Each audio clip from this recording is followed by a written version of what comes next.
drive you to the brink of insanity and plunge you into hell. And I'll see to it that you drink now, give me the... I can't be bothered with this shit. Well, this sucks. Okay.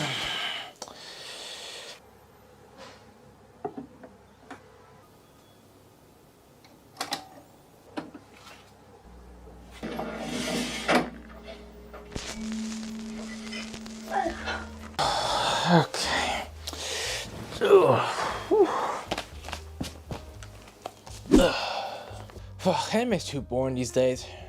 There's too many anime style basically copying each other. There's too many black-haired fat dweebs who want to be Kirito or Sungjin Woo. Too many of the romance that gets dragged on for just a simple handhold or confession. I waited 3 seasons for a teenage romance and just to confess to the main girl who's pretty fucking boring. God. I do want that teacher though really bad. Plus the amount of random incest, boring isekai reincarnated as a vending machine, and the pure lazy writing in front of these animes. Demon Slayer. I'm gonna get some shit for that one. God.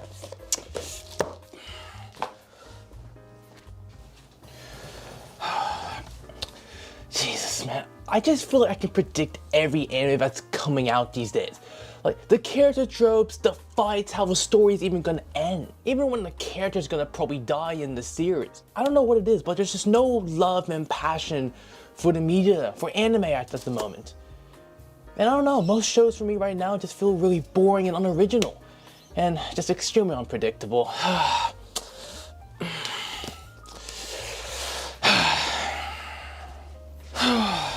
Man, anime's not the same as it used to be. But, I really appreciate all the good animes that came out from back in the day. The ones that really made me smile, laugh my guts out, generally made me horrified and uneasy. And the ones that surprisingly nearly made me cry, or even did make me cry. And the ones that taught me a pretty crazy lesson. Man, those were the good days of anime. What happened to anime, man? Like, why did I get so burnt out? Well, I think it's time we answer that question, eh? The fact that you little cucks have been watching me for so long, I think it's time that myself, Monopooma, and my Anime Rolls talk about how we got anime burnout and how we got out of it. So stick around, I'll let my Anime Rolls yap for a bit. Alright, see you in a bit. Being someone who got into the anime sphere in 2017, Death Note was one of the first anime I watched. Write someone's name into a book and they end up dying. A bit of a dark story, but this was one of the first times I'd seen anything like it, and I was hooked. Erase, a story about a guy going back in time to solve the murders that took place in his town when he was young. The funny part is, he's in his younger self instead of his physical adult body. So he's a 12-year-old with the brains of a 21-year-old. I mainly watch YouTube or whatever cartoon I could find playing on the TV. Being in high school and finding anime, it was new, and it felt like something a bit more mature than cartoons.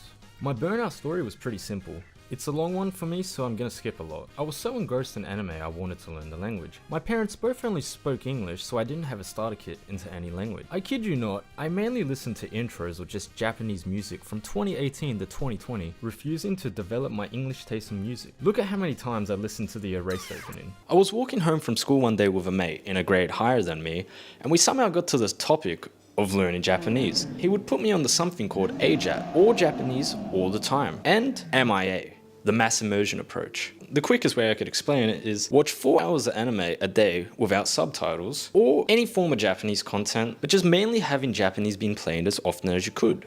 In about 6 months, I had 751 hours of documenting whatever Japanese audio or shows I watched, or about 8% of the total time in a year already put into learning Japanese. I did see improvements, but it was a very lonely thing, and I had gotten to the point where every time I watched the anime episode, I knew that was going to be 20 minutes of my life gone to dedicate to it. COVID came around at the start of 2020. You'd think this would be a treat to someone in this situation, but I had basically watched my entire catalogue of anime already, so I really wanted to go out and watch something new. But I couldn't watch it with subs or I'd be breaking my own rules. I could understand really basic stuff, but if someone started monologuing, I was cooked. I actually thought I spent a lot more time learning Japanese, but I think I lasted for about 7 to 9 months of doing this daily. Skip to about the end of 2020, and I finally got the freedom to start hanging out with my mates outside of school without my parents being annoying. and I can still somewhat remember the day where I actively chose to give it up as a whole. It sucked, it was embarrassing. After putting all that time in, it was a horrible feeling to give up on my hyperfixation, and knowing all that time I put into it was a waste. I dropped out of the anime sphere for about 3 years, until I started reading Chainsaw Man Part 2 in 2024. I'd see pictures of this character called Asa. Wait, how did the LARPer say Asa? Asa. I had literally nothing to do with anime or manga, and I'd see her face. I would say personally I'm more of a manga fan now, but I can actually sit back and enjoy a show for once. I even do watch with dub if I have the option now. Please forgive me for bringing you back to life. I know now that it could never work between us, not because you're a rabbit, but because you're black. I was a sub defender before, but it's nice to turn off your brain and get fully immersed in something without racking your brain, putting full effort in the reading. I can even look away from the screen and know what's happening. I went into the Chainsaw Man movie vaguely remembering what happened in the manga, and my jaw was open the whole time. By this point everyone has glazed it, but gosh was that an experience. Mr. Puma has more to say about anime, but I'm gonna throw out some shows I've watched since 2024 that I actually really did enjoy. Horiyama, Blue Box, Spy X Family, Uzumaki. It's really nice to see like a fully dedicated horror anime. I really do love my horror. That weird creature, Bocce the Rock, pretty good as well. And the 100 girlfriends who really love you. The most recent anime I've watched that I put on this list is Uma Musume's Cinderella Grey. I'm not really into the big sports things, but it's like really well done, I guess, kind of sports kind of. Anime is an end of day thing for me after you've done all the chores or whatever you gotta do, your daily life, and you can sit back and just fully get into it. I could definitely put more time in the anime, but I just really like having that control over how fast or slow you can read a manga, or if you need to reread a panel or just stare at the art that's there. To the other fella.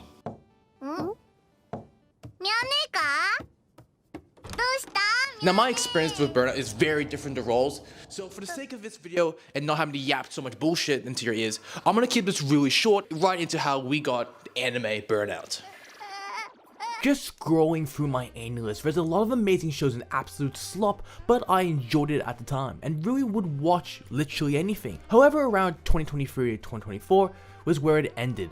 Watching over, I'd say maybe 400 animes. While anime kept moving and evolving, there's parts that felt extremely stale. Isekai used to be my favorite genre, but now every person is a fat depressed child that no one loves because he loves sniffing Ego's toes and ERPing with minors on Discord just to die or teleport to a new world. The plot kills the demon killer. You're strong as fuck already and need to learn about the world and become some type of leader, reincarnated as a sword or this lady's dog. Besides Isekai, which is already a brain dead genre, a lot of newer animes now they rely on that formulaic storytelling and those typical tropes they used in 10 to 20 years ago. With the sheer volume of anime, it's become extremely hard to not just catch up, but to willingly spend time on a series that's gonna have the same plot and character tropes as sometimes has been made 5 years ago. It felt there was a lack of story quality in most animes nowadays. There's this lack of story depth. There was a lack of originality a lot from the newer animes and relying on those typical tropes to keep it interesting, and also adding a bunch of massive anime titties for the massive Gooner based fans. There's nothing wrong with fanservice, but if it's thrown in your face in nearly every anime and every episode and every frame, it does get boring over time, especially when you're fishing for a good plot. But I also blame my addiction for creating this middle ground for me, where I want to watch but don't feel like watching. A lot of new anime are becoming more and more stagnant. It's kind of led me to become more picky. The idea of FOMO I had and pressure I put on myself to finish everything on time so I could keep up with new animes and the older ones. Plus just forcing myself to watch literally anything, no matter how awful the series is. Instead of finding something I liked and watched till the end, I just grabbed anything no matter how good or bad and finished it no matter what. Now you can't blame the anime fully. You also have to look into the ideas of the scheduling, poor management, and the lack of passion in animes, which can actually cause a lot of animes to be really rushed, poor animated, and etc. Look at One Punch Man for example, that show's absolute proper dog shit. Now I've had the chance to talk about my anime burnout, but now I can talk about how I finally got out. Getting out of anime burnout probably took me about 2 years to be able to watch full series. Yes, I'll admit, a big break from the anime media was a big help. The best way I combated this feeling of burnout was literally just doing anything else, literally anything. I know this answer may not be what you want to hear, but it really is all there is. I really needed time for just anime and that media just to kind of just evolve on its own. Now I'm not saying anime took over my life entirely, but it was definitely the main thing I would always talk about and the main content I watched for a really long time. Plus a lot of my time was taking over watching anime, barely playing any games, or doing even basic chores because I got so engraved and locked in with these stories and characters. But that feeling getting back into anime was something weirdly magical, a feeling that maybe you will fully understand or have no idea what the fuck I'm yapping about. Getting out of anime burnout properly was hard for me, and it literally took me about 2 years in total. It was literally doing anything else.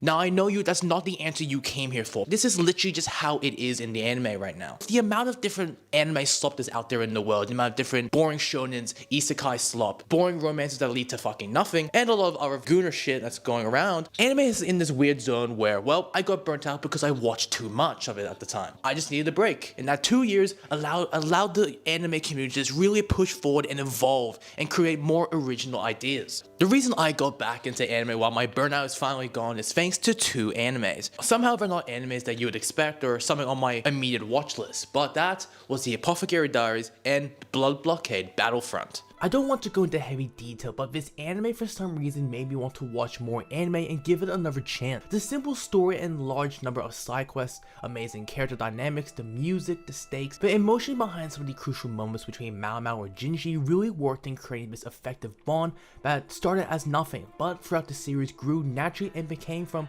acquaintances, a servant, a friend, and who knows, something maybe more in the future. Nearly every episode left me wanting more. Every time I watched an episode, I found myself watching another, until it became nearly 3 AM. This was the exact same with Blood Blockade. It had this perfect mixture of everything I loved about anime, bringing across a really interesting and fun world concept and ideas set in New York of all places. With how I've seen people in the metro act, it's just hilarious, and it fits the idea that any weird shit in New York is absolutely normal to the everyday New Yorker. And it's honestly, it's insane how I don't really hear much people ever talk about this anime. But I feel it really holds some amazing simple storytelling through the characters' missions, great world building, and environmental storytelling.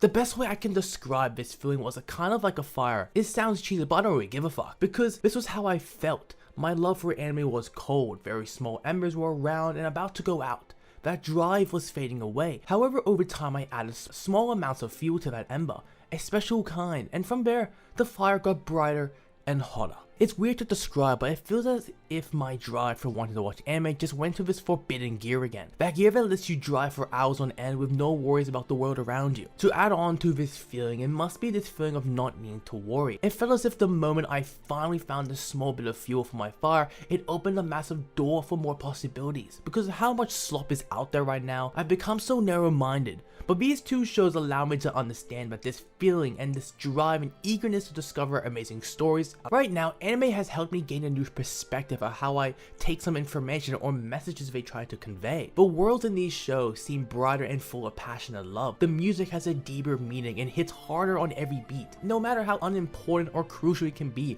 all these rush of different emotions, happiness, sadness, anger, that feeling of wanting to laugh or cry, it feels so much more natural than forced before. Like I'm truly feeling how the characters feel. I can understand those emotions again. The weight carried for so long won't really vanish, but it'll slowly loosen. The exhaustion has faded and has been replaced by a tiny spark that's growing more and more by each time I watch. Well, looks like we made it to the end of the video. Unfortunately, that's all the time we have for today. Me and Rolls have been really working hard to make this video, and we've had such a fun time making it.